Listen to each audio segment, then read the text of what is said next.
स्वर्ण तीर्थ, कुरंडेश्वर तीर्थ, कुरंडेश्वर तीर्थ, भंडारा तीर्थ, रोहिणी तीर्थ, चक्र तीर्थ, धूमपातीय तीर्थ, महात्मा और महात्मा श्रवण फल।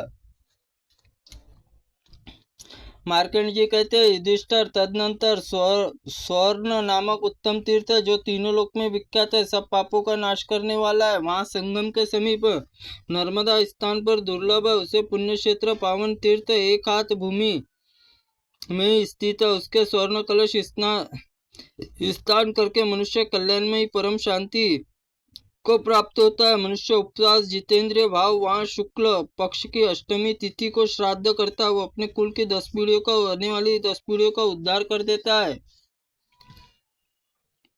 इसी के समीप करंडेश्वर नामक तीर्थ जो नर्मदा उत्तर तट पर स्थित है, सब पापों का हरने वाला है, सब प्रकार के दुखों का नाश करने वाला है, वहाँ परम सुरंदर सौभाग्यकरण नामक तीर्थ जाए।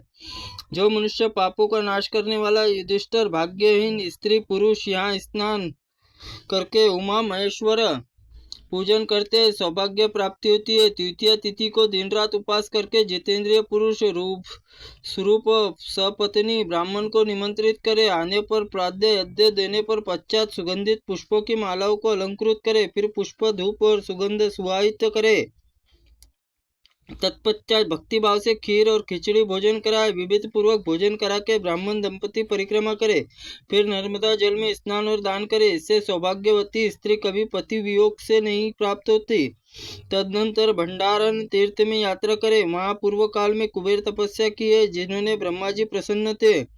उसके बाद परम रोहिणी तीर्थ में महाप्रलय जब समय भयंकर एकावर्ण जल में समस्त चराचर जगत नाश हो गया है, तब उस जल के भीतर शयन करने वाले देवादिदेव भगवान विष्णु नाभि से कर्णिका केसर और दलों से युक्त महाकमल प्रकट हुआ है। सूर्यमंडल समान दीप्तिमान कमल के 4 मूर्खा विरंदों से सुशोभित ब्रह्मा जी उत्पन्न हुए। सोचने में लगे कि मैं क्या करूं। इस समय शरीर द्वारा भगवान मरीच प्रकट हुए।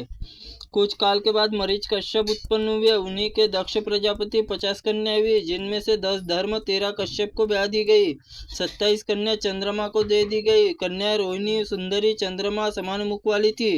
रोहिणी सभी स्त्रियों को प्रिय लगती थी, पति की तो विशेष प्रिय लगती थी। उसने तपस्या करके नीचे नर्मदा जी के तट पर प्रस्थान किया, बड़ी कठोर तपस्या की, दीर्घकाल निरंतर महिषासुर मर्दनी दुर्गा देवी आराधना करने लगी। प्रतिदिन नर्मदा जल में स्नान करके व्रत नियम पालन किया।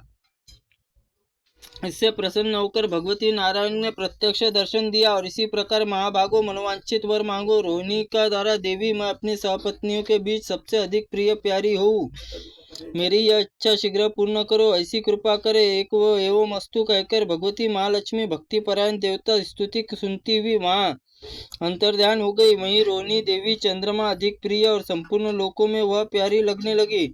उस तीर्थ में जो स्त्री और पुरुष भक्ति पूर्वक स्नान करते, उसमें स्त्री और पति तथा पति को तथा पति के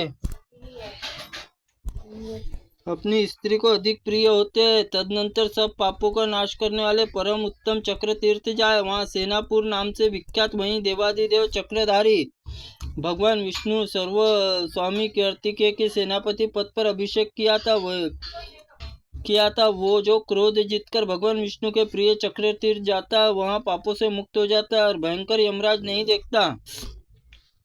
रात्रि में जागरण करके भगवान विष्णु को दीपदान करे, फिर एकाग्र चित्त होकर उनकी कथा वार्ता सुने। जो उस तीर्थ में ब्रह्मव्रत पराक कच्छप चंद्रायन त्रिरात्र आदि का अनुष्ठान करता है, उसमें अंत में वैतरणी नदी को तर जाता है। दिन रात और चलने पर भीमचक्र कूटा शालमिल्य नरकों की यातना नहीं देखना पड़ता। महाभावो, इस प्रकार लोक पावनी नर्मदा तीनों लोक में पूजनीय है तथा अनुपम महात्म्य तुम्हें सुनाया है।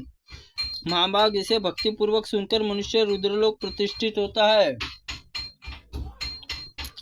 इस खंड में मध्य अंत में नर्मदा नदी महात्म्य में बताया गया है। जो भक्ति पूर्वक इसको श्रवण मनोवांछित फल प्राप्ति होती है। जो मनुष्य जितेंद्रिय भाव से अनुपम महात्म्य को सुनता और दान करता है, संपूर्ण मनोरथ की सिद्धि होती है। धूप दीप और चंदन और आदि पुस्तक और पूजा करके इसका दान करना चाहिए। ब्राह्मणों को भी पूजा करानी चाहिए। इसका महात्मा श्रवण और दान नर्मदा देवी अत्यंत प्रसन्न होती है।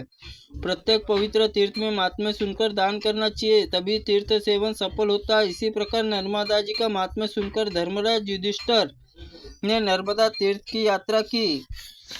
त्रुटिपूर्ण वाक्य के लिए भगवंत आप हमें क्षमा करें। ओम नमः शिवाय नमः। ओम स्कंद पुराणाय नमः।